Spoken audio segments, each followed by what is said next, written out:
Ito na guys. Yay! Isa-set up na lang namin siya. Oh, na-miss ko yung TV namin. Story time bumili kami ng TV last year. So, ito din yon yung sa TCL. Tapos, parang nung November, para last week of November, nasira siya. Parang nag-disappear. Pero may audio. As in, naririnig siya. Pero parang shadow na lang yung nakikita nyo dun sa screen. So, nakakalungkot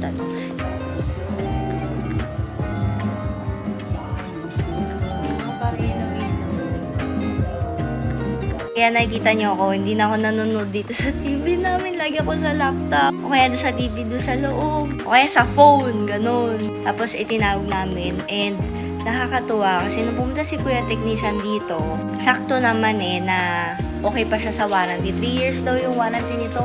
I-replace na lang siya kasi yung parang sira sa loob niya. LCD yung sira. Tama ba LCD? Kasi hindi na doon sila nagdadala ng parts kapag LCD yung nasira kasi sobrang sensitive daw dong gawin and hindi na raw pinapadala ng TCL. So ayun, kapag yun yung sira, nire-replace na nila. So ang nire-replace nila, bagong TV. Sakto may bago tayong TV ngayong Pasko. Tsaka syempre diba ako, gusto ko manood dito. Dito rin ako nag-workout. So, ayan, ang saya. Responsive naman si TCL in fairness, tsaka mabilis lang din siya. Parang ilang days? Mga 15 days? Na-deliver na agad yung TV. Ito, from warehouse na to, kasi wala na yan sa kanilang shop. Hindi nyo na makikita tong model na to, buti meron pa sa warehouse nila. So, yun. Good job, TCL. Happy and satisfied client. Satisfying ng pagtatanggol.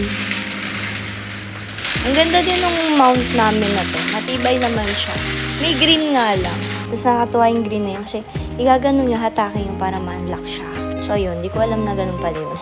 So kailangan talaga itatabi niyo yung resibo para pag may mga ganitong mga aberya. Tsaka kapag pasok naman siya sa warranty, di ba? Ayusin naman nila yun. Syempre, depende rin sa error. Ito kasi sa amin, wala naman nangyari talaga. Bigla na lang siyang nag-disappear na ganun. So ayun, nung pinaayos namin, hinahanap talaga yung resibo. Kailangan talaga yun. So, kapag nabubura yung sa resibo nyo, picturean nyo, tapos tabi nyo, para may files kayo. Yun.